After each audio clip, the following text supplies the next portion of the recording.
Bismillahirrahmanirrahim. Nawaitu taqarruba wa ta'abbuda ilallah bitilawati suratil Fatihah limatu ilahi ta'ala. Al-Fatihatu syarifatu ila hadrati Nabi Mustafa Sayyidina Muhammadin sallallahu alaihi wasallam wa ala alihi wa azwajihi wa awladihi wa dhurriyyatihi wa ashabihi ajma'in. Summa ila hadrati Syekh Abdul Qadir Al-Jilani, Syekh Sulaiman Al-Yazuli, Syekh Mustafa Nasr, Syekh Syubakir, Syekh Fadil bin Abdul Latif Bakalat, Kiai Haji Hashim Ash'ari, Kiai Haji Wahab Hasbullah, Kiai Haji Bisri Sansuri, Kiai Haji Ridwan Abdullah, Kiai Haji Mas Ali, Kiai Haji Abdul Karim Riboya Wasaujati, Kiai Haji Marzuki Dana Riboya Wasaujati, Kiai Haji Mahrus Ali Riboya Wasaujati, Kiai Haji Ahmad Idris Marzuki Riboya Wasaujati, Setuyo Duriya, Kiai Haji Abdul Karim Riboya Awal wa Akhirat. Summa ila hadrati Kiai Haji Wazir Jamsul Mu'in Probolinggo Wasaujati, Kiai Haji Ahmad Tawamasi Probolinggo Wasaujati, Kiai Haji Abu Yazid Al-Bustami Wasaujati, Setuyo Duriya, Kiai Haji Wazir Jamsul Mu'in Probolinggo Awal wa Akhirat. Syaikhul Fatihah. A'udzu billahi minasyaitonir rajim. Bismillahirrahmanirrahim. Alhamdulillahi rabbil alamin. Ar-Rahmanir Rahim. Maliki yaumiddin. Iyyaka na'budu wa iyyaka nasta'in. Ihdinas siratal mustaqim. Siratal ladzina an'amta 'alaihim ghairil maghdubi 'alaihim waladdallin. Bismillahirrahmanirrahim. Ibunya Haji Saki Suhaila almarhum Basanima almarhum Basnawi almarhumah Basanima almarhum Basuta Sanima almarhumah Basiti Halimah almarhum Haji Muzaki almarhumah Haji Aisyah almarhum Kiai Bushra Karim almarhum Husni almarhum almarhumah Jahara almarhum Suhab almarhum Suaidah almarhum Muhasin almarhum Judia almarhum Abdurrahman almarhum Surayyani almarhum Abdullah almarhum Rajilul Gufran almarhum Muhtar Sahibul wilayah tambah Maduni Kampah berkampung Sedaya ahli kubur jamaah muslim anak ranting tambah Arjo Siji monggo sampai dikentan.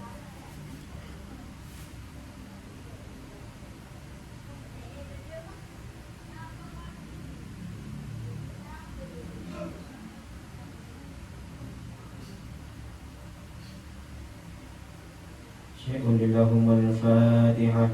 A'udzu billahi minasyaitonir rajim. Bismillahirrahmanirrahim. Alhamdulillahi rabbil alamin. Ar-Rahmanir Rahim. Maliki yaumiddin. Iyyaka na'budu wa iyyaka nasta'in. Ihdinas siratal mustaqim. Siratal ladzina an'amta 'alaihim ghairil maghdubi 'alaihim waladdallin. Amin. Bismillah. Yayasan Hidayatul Talibin Surabaya Mukhi Istiqomah Datus Sarana Perjuangan. Syaikhul Fatihah. A'udzu billahi minasyaitonir rajim. Bismillahirrahmanirrahim. Alhamdulillahi rabbil alamin. Ar-Rahmanir Rahim. Maliki yaumiddin. Iyyaka na'budu wa iyyaka nasta'in. Ihdinas siratal mustaqim. Siratal ladzina an'amta 'alaihim ghairil maghdubi 'alaihim waladdallin. Amin.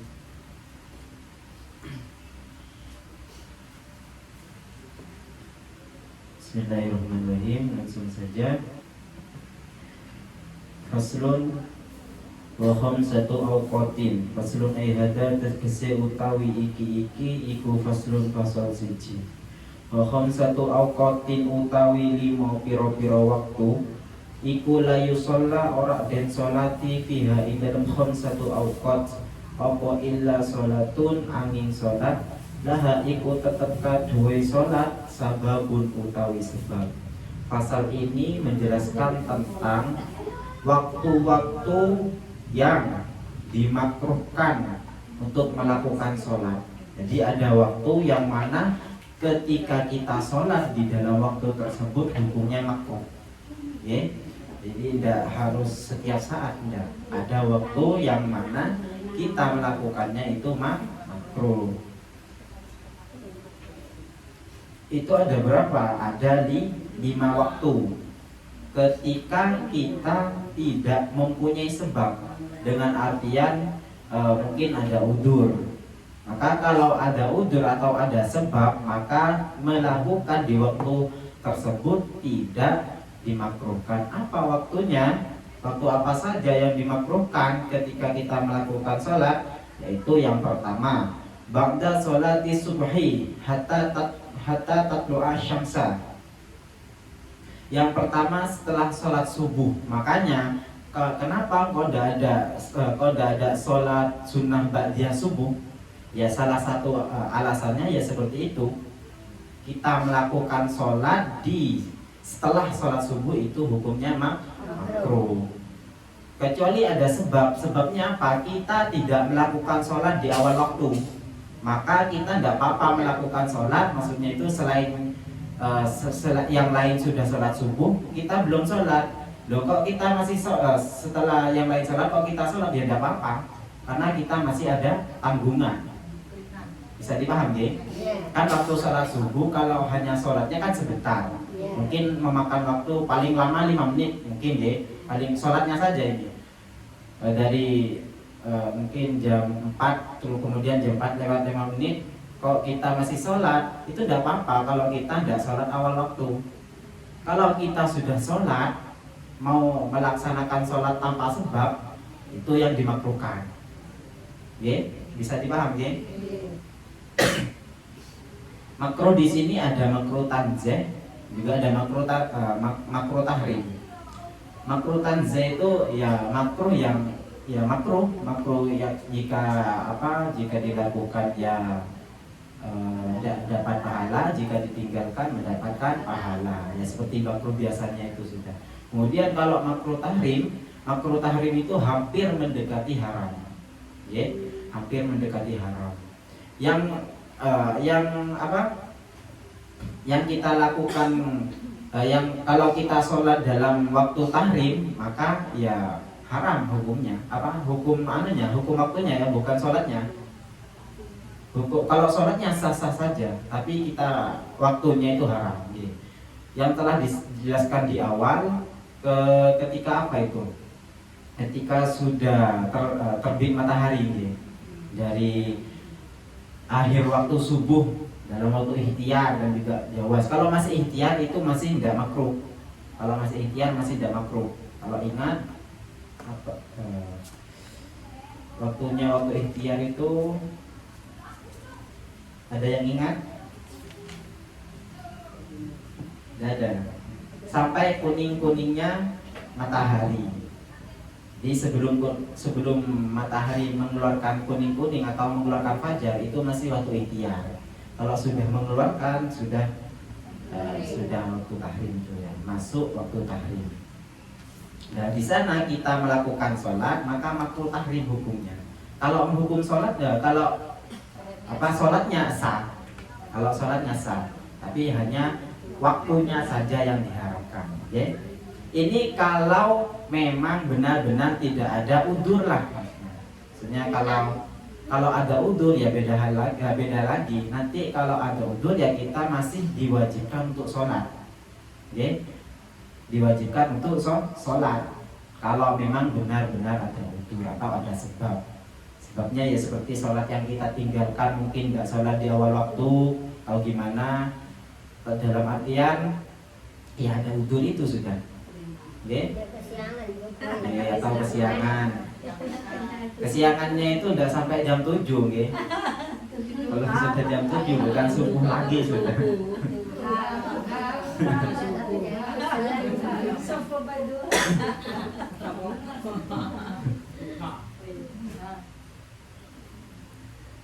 Jadi yang pertama, sholat yang dimakruhkan waktunya itu setelah sholat subuh sampai terbitnya matahari. Gimana? 5:30 itu kiranya sudah keluar ya? Bukan tidak boleh, kalau masih ada waktu itu sebenarnya boleh kalau kita memang benar-benar tidak sholat. Kalau sholat maghrib, sholat isya sudah nggak ada. Masih ada sebenarnya. Masih ada sebenarnya. Sebenarnya kalau sampean sholat isya di waktu sholat subuh itu boleh, tapi itu qadha namanya. Kalau seandainya tidak melakukan sholat isya dengan artian kita tidur, bukan santai, tidur, itu tidak apa-apa kita lakukan di selainnya sholat isya, di waktu subuh, di waktu duhur, tapi itu namanya qadha, apa? Dengan artian itu, maksudnya tidak disengaja meninggalkan sholat, ya, keturuan atau apa mana? Kalau yang tidur sudah masuk waktunya. Maksudnya, oh itu beda lagi. Maksudnya, Sengaja. Aku kan di salat jam 2. sebenarnya kalau ada niatan begitu itu boleh. Nanti biasanya kita bangun saja, meskipun bangun sedikit, tapi malas untuk bangun biasanya. Tapi tidak semua orang begitu, Itu sebenarnya tidak apa-apa. Untuk maksudnya masih ada niatan mengakhiri sholat mungkin itu tidak apa-apa sebenarnya. Ya kalau nanti apa kebablas ini kan apa? Kebablasan Kalau seperti itu ya tidak apa-apa juga. Karena memang tidak bangun. Ini kebablasan apa? Kebablasan. Oh, kok repot. Ngomong Madura ae, lek abebes jare wong Madura. Kebablas nggih. Memang lidah Madura sebenarnya. Oh, kebablas ngono. Kalau memang benar-benar kebablas nggih. Nggih. Kebablasan nggih. Kalau memang benar-benar sedemikian maka tidak apa-apa. Kalau hanya bablasan apa namanya? Comoco itu gitu. Maksudnya bangun jam 2, jam 2 mulai sholat itu beda lagi. Beda lagi kalau itu. Beda lagi. Karena yang awal sudah mempunyai niatan jam 2. Biasanya ada aja, masih jam 3. Kalau kita masih bangun seumpama niat sholatnya itu nanti sholat jam 1 sudah tidur. Jam 1 bangun, masih ada jam 2. Ya kalau kita bangun jam 2 itu masih boleh. Kalau tidak bangun jam 2, nah itu sudah beda.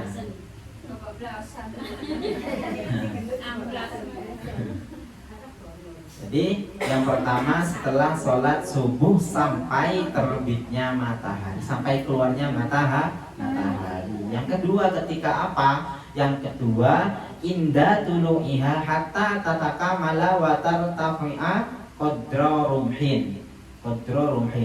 Jadi yang kedua ketika sudah terbit sampai sempurnanya matahari keluar. Jadi setelah subuh sampai terbitnya matahari itu makruh untuk melaksanakan sholat setelah subuh. Maksudnya mau sholat sunnah, mau sholat fardu itu makruh. Kecuali ada sebab. Kalau ada sebab maka tidak. Maka tidak. Kalau tidak ada sebab, tanpa sebab apapun kok kita melakukan sholat itu ketika sudah terbitnya matahari, maka hukumnya makruh. Bahkan ada yang mengatakan ada hukumnya makruh tahrim. Itu ada yang berpendapat hukumnya makruh tahrim, makruh yang hampir mendekati haram.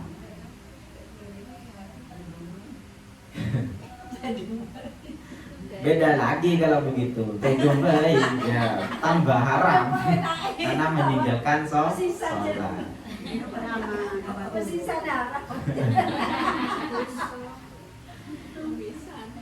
Dengan satu sholat itu satu emut, kalau enggak sholat. Kemudian dari terbitnya matahari itu sampai keluar sempurna kira-kira 1 tombak penglihatan manusia. Maksudnya di dalam waktu ketika sudah terbit matahari sampai sempurnanya itu kita dimakruhkan untuk melakukan sholat. Sampai kapan makruhnya? sampai kira-kira terbitnya matahari 1 tombak. Sempurna nggih, sempurna keluar maksudnya. Nah, dari sempurnanya itu dikira-kirakan 1 tombak. Ya ukur sendiri berapa panjangnya. Kira-kira wis nggih. Kalau di sini biasanya di HP itu ditandai dengan masuknya waktu duha. Oke? Masuknya waktu duha. Nah, itu sebelum masuk waktu duha itu makruh melaksanakan sholat, baik itu sholat sunnah maupun sholat fardu. Bisa dipaham ya? Kalau sudah masuk sholat duha, waktu duha, maka kita sudah diperbolehkan kembali.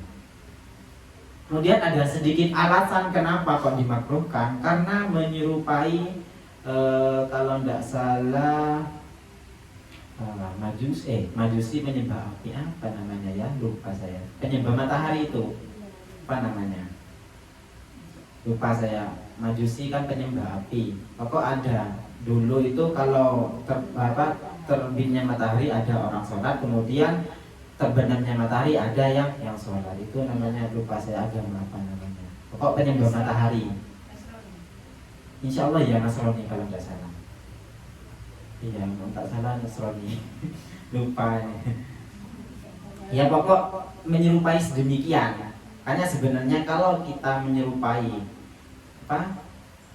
suatu kaum, maka kita termasuk kaum tersebut. Makanya tidak boleh Islam seperti itu. Sebenarnya begitu dalam Islam. Kita menyerupai, makanya kalau ini berbicara tentang syariat ya, bicara tentang syariat. Kalau dalam Islam itu man syabbahal qauma, gimana itu? Barang siapa yang menyerupai kaum, maka dia termasuk kaumnya. Makanya bagi orang Islam, kita tidak diperkenankan menyerupai seorang yang non-Islam. Kenapa? Karena kita akan termasuk golongan tersebut. Begitu. Biasanya sedemikian. Tapi ya lihat juga kondisi. Lihat kondisi. Di hukum itu sebenarnya fleksibel. Maksudnya bisa haram, bisa wajib, bisa sunnah, tergantung situasi. Okay? Kemudian yang ketiga, wa idastawat hatta tazula. Yang ketiga itu waktu istiwa. Waktu istiwa itu ketika sudah matahari pas di tengah. Pas di tengah itu kita dimakruhkan untuk sholat. Okay? Sampai mana? Sampai tergelincir. Okay? Kalau sudah tergelincir maka kita boleh melakukan sholat. Begitu, okay? Makanya tidak ada sholat sholat ba'diyah subuh, kemudian sholat qobliyah maghrib, ba'diyah asar, itu tidak ada. Ya, karena sedemikian kita melaksanakan sholat di waktu itu dimakruhkan. Gitu, oke? Dan nomor 4, wabak dan sholatil asri hatta taghrubush syamsa. Kemudian setelah sholat asar kok kita ingin melakukan sholat, maka hukumnya makruh, okay? Setelah sholat asar sampai sudah sholat, kemudian kok ingin melakukan sholat, maka hukumnya makruh. Atau sampai itu tanpa sebab apapun, tanpa udzur, kok melakukan sholat ketika hampir terbenamnya matahari, maka hukumnya makruh. Jadi ada sebab. Sebabnya itu ya seperti sholat yang kita tinggalkan, maksudnya tidak sholat di awal waktu. Ya seperti itu juga termasuk udzur. Tidak apa-apa, tidak makruh, karena kita wajib untuk melakukan sholat, masih mempunyai tanggungan. Begitu, oke? Ini yang nomor berapa tadi? Yang nomor 4, okay? Yang terakhir, wa indal ghurubi hatta yatakamala ghurubuha. Yang nomor 5, ketika terbenamnya matahari hingga sempurna. Jadi ketika hari mau surup hingga sempurna itu waktu yang mana dimakruhkan untuk melakukan sholat. Begitu. Bisa dipaham, ya? Ini ada pertanyaan. Ini hanya menerangkan tentang waktu-waktu yang dimakruhkan saja sebenarnya. Mungkin ada pertanyaan dari awal sampai sekarang, mungkin ada yang belum paham atau memang ada pertanyaan yang mungkin ingin ditanyakan monggo. Kalau tidak tahu ya BR untuk besok terakhiran ini.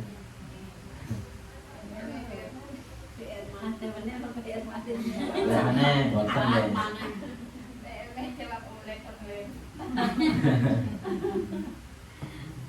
Ayo monggo yang mau tanya.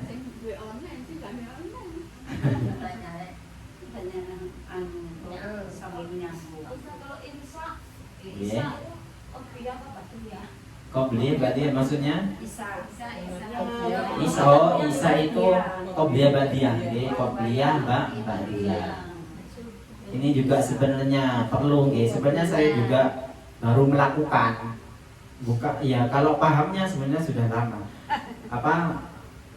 Untuk sholat tarawih nggih, kita itu yang lebih utama sholat dulu, ba'diyah dulu. Ini sebenarnya saya baru melakukan, ya, baru melakukan ini. Pahamnya sudah lama sebenarnya. Kalau masjid ya utama qobliyah apa? Tahiyatul masjid apa qobliyah? Oh, sebenarnya kalau ini memandang hukum syariat ya, kita sebenarnya sunnah meskipun tidak mau melakukan sholat, meskipun kita hanya duduk di masjid, sunnah sholat tahiyatul masjid. Kenapa? Karena untuk memuliakan masjid itu sunnah. Apalagi kita mau sholat, ya terserah tidak mau sholatnya tidak apa-apa, ya sholat yang monggo. Karena itu waktunya mungkin kalau sholat kan waktunya sudah qobat isya. Gimana? Waktunya mepet, sholat kan dulu terus qobat. Dan isya kan mungkin nggak dicuti terus sudah qobat isya kan nggak dicuti dan pilihnya qobat. Iya, tidak apa-apa. Ambil yang semampunya saja. Tidak mampu semua, ambil sebagian. Mampu semua ya alhamdulillah. Jadi tidak harus kita lakukan semua karena yang wajib hanya sholat fardu. Kalau itu mampu dan mampu ya harus mampu. Kalau yang fardu. Kalau yang sunnah ya semampunya saja. Kalau mampu alhamdulillah. Nah, gitu. Mungkin ada yang lain? Ya. Oh, tidak apa-apa, terserah sampean. Mungkin terserah mungkin tidak mau mungkin tidak mau qobliyahnya, mau ba'diyahnya tidak apa-apa, tidak masalah. Iya maksudnya. Meskipun waktunya tidak mepet, itu tidak masalah, ya. Karena kembali lagi hukumnya hanya sunnah. Melakukan alhamdulillah. Tidak melakukan ya tidak apa-apa. Jadi tidak ada masalah nggih kalau kita tidak melakukan. Nggih, yang penting fardunya. Ini yang penting-penting ini ya buat orang yang memang tidak mau mengerjakan, nggih. Ya, tidak mau mengerjakan, yang penting fardu. Untuk yang mau banyak pahala ya dilakukan gitu. Sebenarnya ba'diyah itu qobliyah itu tidak harus selesai adzan. Kok kita mau melakukan sholat maka sholat ba'diyah qobliyah dulu itu tidak apa-apa. Atau kita melakukan sholat jam 1 qobliyah dulu baru sholat isya kemudian ba'diyah itu tidak apa-apa. Tidak harus selesai adzan. Biasanya kan begitu. Ya, kenapa kok biasakan begitu? Karena biasanya kalau selesai sholat langsung adzan orang jamaah. Makanya biasanya dilakukan setelah adzan gitu. Sebenarnya tidak apa-apa kita sholat jam 1 mungkin kita qobliyah dulu itu tidak apa-apa. Karena memang qobliyah itu sebelum sholat fardu. Jadi paham ya? Oke, mungkin kalau yang ini bagi orang yang tidak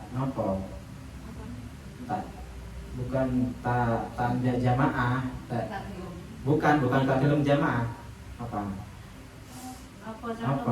saya sebentar, ini bahasanya mau, bukan tidak mau saya sebentar.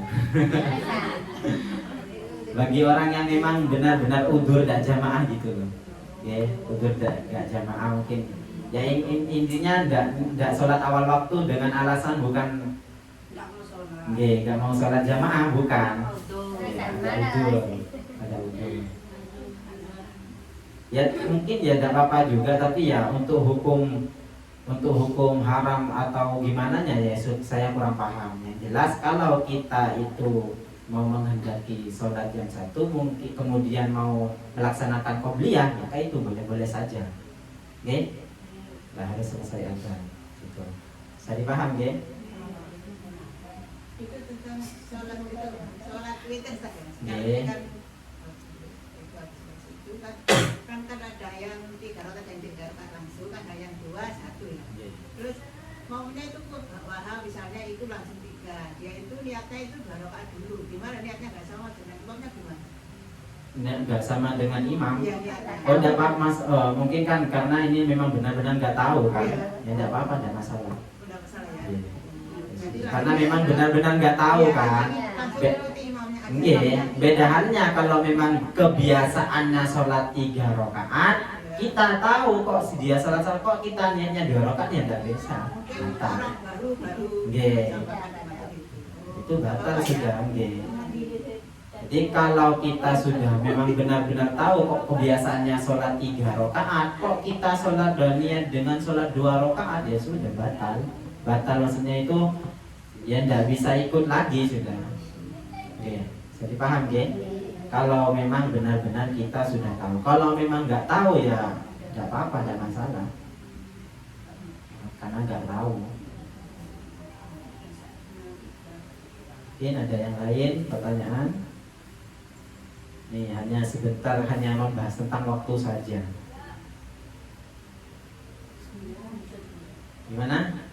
Sudah? Sudah lewat ini waktunya. Waktunya jam 7. Setengah 8. Oke. Saya setengah 8. Setengah 7 mau. Ini takut ada yang repot ada gitu. Kalau memang mau dilanjut ya monggo. Sekarang nggak repot. Lanjut aja. Kurang hari. Kurang sehari. Hari menit kok. Iya, Ini menerangkan tentang sholat jamaah. Wa sholatul jamaati sunnatun. Sholat jamaah itu hukumnya sunnah muakkadatun. Sunnah muakkad. Sunnah muakkad itu sunnah yang dianjurkan, okay? Dianjurkan, hampir mengenai wajib, hampir wajib.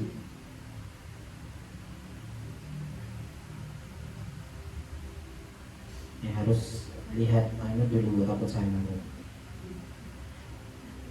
Wa 'alal makmum ayyan wiya al-imami dunal imam. Gimana? Monggo kalau mau ditanyakan, monggo.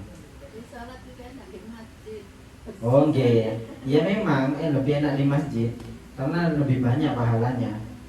Kalau salat tarawih kalau nggak bisa ke masjid kan sambil menjaga Jadi- anak sakit itu gimana? Oh, udah masalah sholat tarawih itu meskipun udah di awal isya, di tengah malam sendirian itu udah masalah sholat tarawih. Sholat tarawih sendirian udah masalah. Makanya banyak sebenarnya.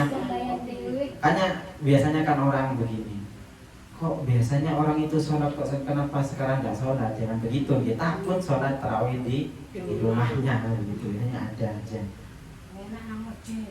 Ya lebih enak memang karena lebih banyak pahalanya. Ya maksudnya itu Bu yang ditanyakan bagaimana kalau kita sholat sholat tidak jamaah dengan alasan ya karena itu sakit ya termasuk udur ya tidak apa-apa sebenarnya wong itu jamaah sunnah kok. Oh ini di hukum sholat berjamaah sunnah muakkad bagi makmum diwajibkan niat ikut pada imam. Mungkin sampean sholatnya berjamaah maka untuk niat sampean niat makmum itu wajib. Untuk imam menjadi imam itu tidak wajib. Jadi niatnya usolli fardhul maghrib imaman itu tidak wajib kalau imam. Kalau makmum itu harus wajib karena barang siapa yang ikut ya harus niat ikut begitu. Kalau yang diikuti ya terserah mau dia niat jadi imam, mau dia tidak niat jadi imam ya terserah. Contoh kecilnya sholat masbuk, yang masbuk kemudian masbuknya itu masbuk ke makmumnya bukan ke imamnya, bisa dipaham? Misalnya ini terjadi pada pondok pesantren banyak. Itu Itu biasanya ada nggak melok jamaah, kemudian kok ada jamaah yang telat sholatnya, kemudian kita ikut sholat pada jamaah, ikut makmum. Nggih. Kalau untuk apa dicolek itu sebenarnya tidak wajib, tidak wajib dicolek. Karena kok dicolek ya agar supaya tahu kita jadi makmum. Karena imam itu sebenarnya tidak wajib niat imaman. Yang wajib niat itu adalah makmum. Tapi untuk niat sholat dia tetap wajib. Maksudnya itu imamannya dia yang tidak wajib dia. Makanya imamnya ngerti fasih enggaknya gimana? Makanya ini juga perlu diperhatikan sebenarnya, sebenarnya perlu diperhatikan. Syarat jadi imam itu sebenarnya banyak, Iya. banyak sebenarnya, banyak. Makanya kadang orang ya bukan mau meremehkan, bukan dia ini bukan tentang meremehkan ini, meremehkan itu, bukan. Hanya sekedar pemberitahuan saja. Kadang orang yang hanya dipandang baik, disuruh biasanya begitu. Itu juga bahaya juga. Ya ada juga yang berpengaruh, ya ada juga yang tidak. Maksudnya berpengaruh dalam kebatalan sholatnya itu ada. Makanya jangan, kalau memang ada orang yang sudah yang berpengalaman lah, bahasanya yang sudah berpengalaman, ya sudah dia saja. Jangan cari yang junior lah, ada yang senior ya sudah, jangan cari yang junior. Kalau memang benar-benar tidak ada lagi ya sudah, tidak apa-apa. Dan juga syarat imam itu salah satunya itu murohek, kata bahasa Arab itu murohikun, orang yang sudah balik tapi dianya itu orang yang belum balik tapi dianya sudah pintar membaca Quran, itu tidak apa-apa, tidak masalah dijadikan imam. Contoh sampean mungkin mau berjamaah tapi tidak ada imam, kemudian kok ada anak sampean yang masih belum cukup umur tapi anaknya sudah pintar fasih membaca Quran, maka itu tidak apa-apa dijadikan imam. Ingat, kalau seumpamanya sampean menghendaki jamaah kemudian sampean jadi imam yang mana ada laki-laki di belakangnya, tidak boleh itu. Harus anak laki-lakinya. Makanya orang tua itu mohon maaf juga berperan penting dalam pendidikan yang sedemikian. Ya diajarkan meskipun orang tuanya mohon maaf tidak tahu cara mendidiknya, maksudnya cara mengajarkan Quran mungkin tidak tahu, ya sudah kita cari cara bagaimana sekiranya anak bisa ngaji, bagaimana ya kita titipkan ada ya madrasah, mungkin pada sekolah atau yang lain lah yang kiranya bisa mengajar ngaji begitu. Itu juga penting. Misalnya ada, saya pernah nemu di TikTok nemu di TikTok karena anaknya masih kecil tapi anaknya itu pintar baca Quran, itu pintar. Ya dalam artian bisa lah ibunya yang jadi imam, anaknya 2 laki-laki kemudian ada perempuan. Ada, pernah saya lihat. Jadi itu tidak boleh sebenarnya. Kalau memang mau menghendaki sholat ya jangan berjamaah, sholat sendiri-sendiri saja. Kalau memang tidak ada, gitu. Jadi kalau ada anak kecil yang belum balik, kan kalau belum balik itu kan biasanya bukan belum balik bahasanya, belum mumayyiz, belum pintar. Belum bisa gimana bahasanya, saya kurang. Jangan dijadikan Ini ada wal murohik. Di sini juga diterangkan di bawah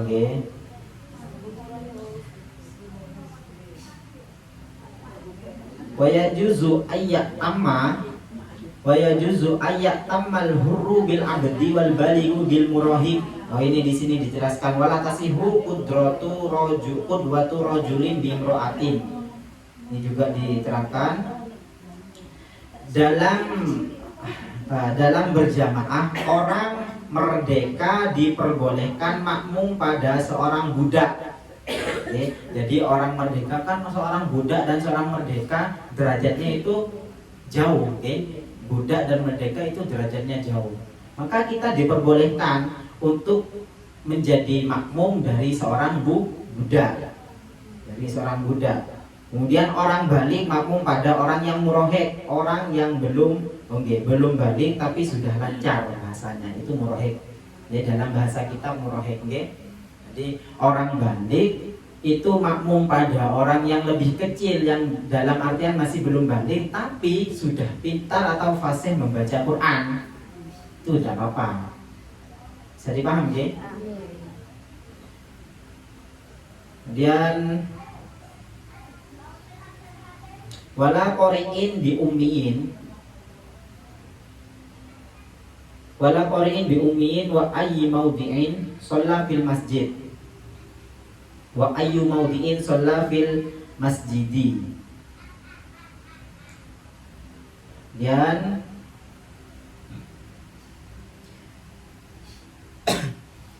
tidak sah bagi orang laki-laki makmum pada perempuan. Ya, seperti halnya tadi itu, ada anak sampean yang laki-laki balik maupun tidak, kemudian makmum pada sampean, maka sholatnya tidak sah. Jadi seorang laki-laki yang makmum pada perempuan tidak sah. Kemudian begitupun orang yang baik bacaannya pada orang yang tidak baik bacaannya. Di sini bahasanya ummi, yang tidak bisa baca. Kemudian ada orang yang pintar makmum pada orang yang tidak tahu membaca, maka sholatnya tidak sah. Hanya juga kita perhatikan siapa yang patut atau yang pantas menjadi imam. Karena ada dewasa tapi belum tahu cara membaca, tua ada yang belum tahu cara membaca. Maka kalau kita sholat jamaah kok kemudian imamnya kira-kira tidak tahu baca Fatihah nggak dosa yang lain, Fatihah dulu, maka kita ya jangan ikut jamaah. Dalam artian kita sholatnya batal. Jadi paham ya? Ini dibaca alhamdulillah. Mungkin. Tapi kalau biasanya Jawa, kalau lidah Jawa, itu bukan karena tidak fasih, karena memang logatnya sedemikian. Alkamdu. Oh, nggih, alhamdulillah. Oh. Gimana? Oh, nggih, wong biyen begitu. Oh, nggih. Jadi kalau memang bahasanya sedemikian bukan karena tidak tahu baca Quran, ya tidak apa-apa, tidak masalah. Karena memang logatnya nggih, jadi susah. Biasanya kalau menurut huruf hijaiyah, apa itu tidak boleh tebal bacanya. Kalau orang Jawa kan begitu nggih, bismillah begitu nggih. Sebenarnya kalau menurut hijaiyah itu sudah salah. Bagaimana kalau sudah logatnya kan susah, gitu kan? Itu tidak masalah. Ini juga pernah kejadian ada seorang imam yang mana memang logatnya itu medok nih jari wong Jawa, nggih. Medok. Jadi bismillahirrahmanirrahim gitu. Jadi sebenarnya itu kalau memandang hijaiyahnya itu salah.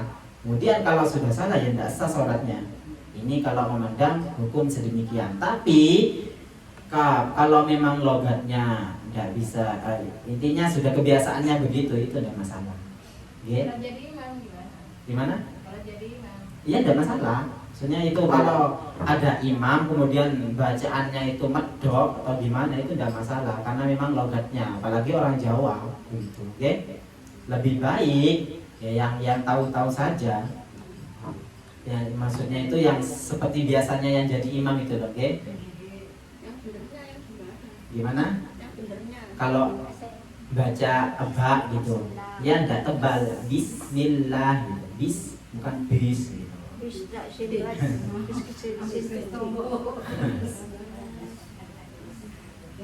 Ya sudah, kita ikuti yang biasa saja, kan ada masjid, misalnya ya masjid itu juga berdiri bukan 1 tahun 2 tahun saja, sudah bertahun-tahun, karena imamnya sudah profesional gitu.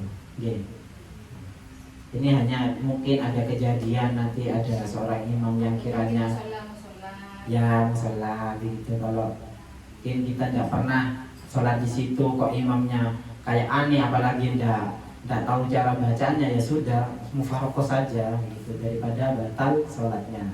Mufarokoh itu niat jangan jamaah gitu. Atau biasanya ada, tapi saya tidak mau menyebutkan, ada yang sholatnya itu udah baca bismillah, itu ada. Ada disebutkan. Biasanya tidak pakai bismillah. Kalau dalam madhab Imam Syafi'i tahu wajib karena itu juga termasuk dari ayat Fatihah. Saya juga pernah mendapatkan sholat di daerah kota, bukan Surabaya, yang sekitar kota di rumah saya itu sholat kok tidak ada bismillahnya gitu. Ya sudah mufaroqah saja. Surat sendiri. Bismillah sendiri ya. Saya sholat sendiri. Surat Itu sendiri dasar. apa? Sholat sendiri. Kalau aku tetap Tetap mengikuti, mungkin kalau maksudnya itu niatnya itu mufaroqah, sholatnya sendiri itu kalau untuk gerakan ya kita ikut. Seperti jamaah tapi tidak. Seperti jamaah tapi tidak. Jadi niatnya itu berubah. Mufaroqah jelas kalau sudah kita niat mufaroqah maka kita sudah keluar dari lingkup itu. Tapi kalau hanya gerakan itu tidak masalah. Tidak masalah kita ngikuti gerakannya. Jadi paham ya? Jadi kalau ada orang berjamaah kemudian kita menemukan hal yang membatalkan dalam sholat, ya contoh seperti sedemikian, dan membaca Fatihah dan baca Bismillah, maka kita niat mufaroqah dalam keadaan kita ikut gerakannya, tidak masalah. Tetap ikut jamaah tapi niatnya dirubah. Mufaroqah itu sudah niat mufaroqah sudah cukup. Gak usah niat niat seperti biasanya di awal itu enggak. Sudah niat mufaroqah sudah cukup. Atau niat pisah dari imam. Mufaroqah ya lebih enaknya niat pisah. Nah, bisa niat sembahyang dewe. Kalau itu Pak, imamnya bekasnya orang banci. Bekasnya orang banci itu maksudnya. Ingat ini juga perlu diketahui. Mohon maaf ini juga perlu diketahui. Banci dalam atau bahasa Quran Quran atau kitabnya itu khunsa. Khunsa itu ada, mohon maaf, ada 2 kelamin. Kalau itu mempunyai 1 kelamin yang jelas laki-laki, mohon maaf tapi hanya penampilannya saja itu tetap kudratnya laki-laki. Meskipun jadi imam ya tetap sah. Kalau hunsa beda. Kalau hunsa ada namanya hunsa muskil dan juga ada namanya hunsa. Hunsa itu mempunyai 2 alat kelamin, salah satunya yang aktif. Ada itu mempunyai 2 alat kelamin, salah satunya yang aktif. Kalau yang aktif perempuan ya berarti ikut perempuan, tapi statusnya hunsa. Kalau Indonesianya ya banci itu atau bencong, bencong. Kemudian kalau hunsa muskil ini repot. Ya kadang yang aktif yang laki, kadang yang aktif yang perempuan. Itu repot. Mempunyai kepribadian ganda, bukan pribadi maksudnya, hanya bahasanya. Jadi mempunyai 2 alat kelamin. Yang mana alat kelaminnya ini kadang aktif yang laki, kadang aktif yang perempuan. Itu harus ikut yang perempuan. Harus ikut yang perempuan. Karena muskil itu sulit. Sulit untuk laki-laki atau perempuan sulit. Bahkan kalau kita mohon maaf, kalau seandainya ada hunsa kok memasukkan yang laki-laki pada yang perempuan, itu sudah wajib mandi. Ini kalau memang ada yang sedemikian. Untuk hunsa muskil, yang datang nggak bisa dibayangkan, nggak bisa dibayangkan. Sudah, ya makanya. saya banci lanang kudu lanang seneng. Gimana? Lanang kudu lanang. Ya itu sudah akhir zaman. Jadi kalau memang ada seorang, mohon maaf bahasanya banci, kalau di sini ya banci di Indonesia dikatakan banci, sebenarnya kan orang laki-laki disebut berpakaian perempuan, itu masih dikategorikan laki-laki. Maka kalau jadi imam ya tetap sah. Tetap sah. Karena hanya penampilannya yang perempuan, tapi kudratnya masih laki-laki, maka tetap sah. Seneng foto laki-laki nih. Ya, kalau masalah itu ya untuk apa di dalam kitab Lubabul Hadisnya dijelaskan barang siapa yang mencium sesama jenis, ya, sesama jenis kemudian ada rasa nafsu, katanya ya, di dalam di dalam Lubabul Hadisnya itu dijelaskan sedemikian. Barang siapa yang mencium orang laki sama-sama jenis lah dengan adanya rasa nafsu ya maka haram. Oke. Maka haram itu apa? Haram itu apa? Jika dilakukan mendapatkan dosa, jika ditinggalkan maka mendapatkan pahala. Begitu. Paham ya? Iya, itu juga. Bahkan jangankan kita mencium, menyentuh saja dengan adanya nafsu, okay? Ini untuk yang sama jenis itu sudah haram. Apalagi beda jenis, okay? Itu dinamakan zina, okay? Ya tapi kalau hanya nyentuh itu tidak masalah. Bedanya kalau nyentuh ada syahwatnya, sudah, okay? Belum selesai sebenarnya ini. Dilanjutkan besok saja, ya.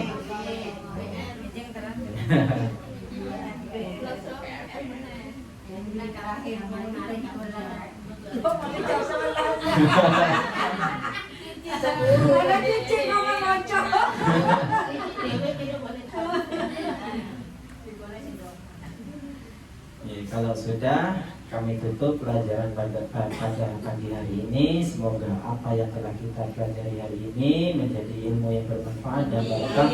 Wallahu a'lam. Al-Fatihah.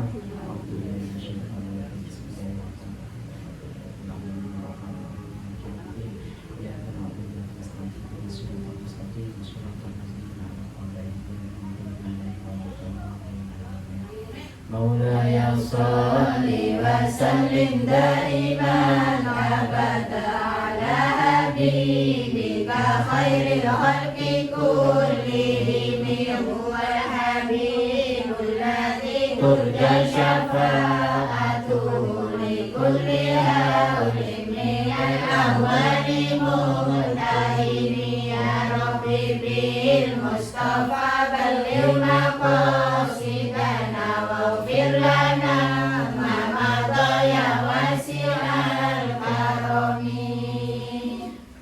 Assalamualaikum warahmatullahi wabarakatuh. Waalaikumsalam warahmatullahi wabarakatuh.